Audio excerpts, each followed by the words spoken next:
আড়িয়াদহ যুবক সংঘের পুজো এবারে কততম বর্ষে পড়লো? এবার আমাদের ৮২তম বর্ষ।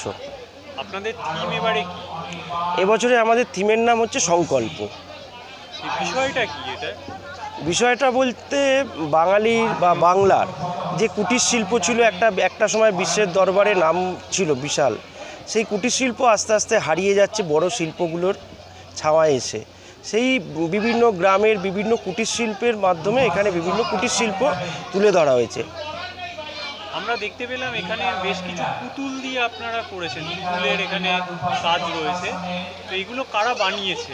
দেখুন, বাঁকুড়া, পুরুলিয়া বিভিন্ন গ্রামের ইন্টেরিয়ারের একদম ওখানকার গ্রামের বিভিন্ন মহিলাদের এবং ছোট ছোট বাচ্চাদের এগুলো তৈরি করা। একদম গ্রাম থেকে গ্রামের মহিলা এবং শিশুরা এগুলো তৈরি করেছে। এগুলোকে আমাদের যে শিল্পী যিনি এটা তৈরি করেছেন, উনি বিভিন্ন গ্রামের থেকে মহিলাদের থেকে এগুলো কালেক্ট করে উনি তৈরি করেছেন এই শিল্পটা। আপনাদের পুজোর বিশেষত্বটা কি? বিশেষত্ব বলতে দেখুন, আমাদের এখানে ৮২ বছরের পুজো। এখানে আমরা ঐতিহ্য, আমাদের মায়ের প্রতিমা হচ্ছে সাবেকি। আমরা পুরনো সেই আগেকার দিনের মায়ের যে মূর্তি সাবেকিয়ানা, সেটাকে রেখে আধুনিকতার একটা মেলবন্ধন দেওয়ার সবসময় চেষ্টা করি।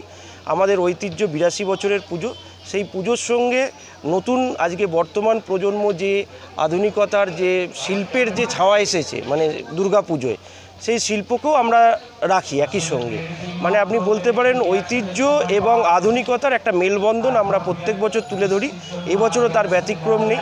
দেখুন, আমাদের মাতৃ প্রতিমা সাবেকিয়ানার রূপ আছে, আর আমাদের প্যান্ডেলের সামনের দিকে দেখছেন টোটাল যেটা আধুনিকতা, সেটার আপনি রূপ পাবেন। আপনার নাম? আমার নাম শ্রীকান্ত প্রামাণিক।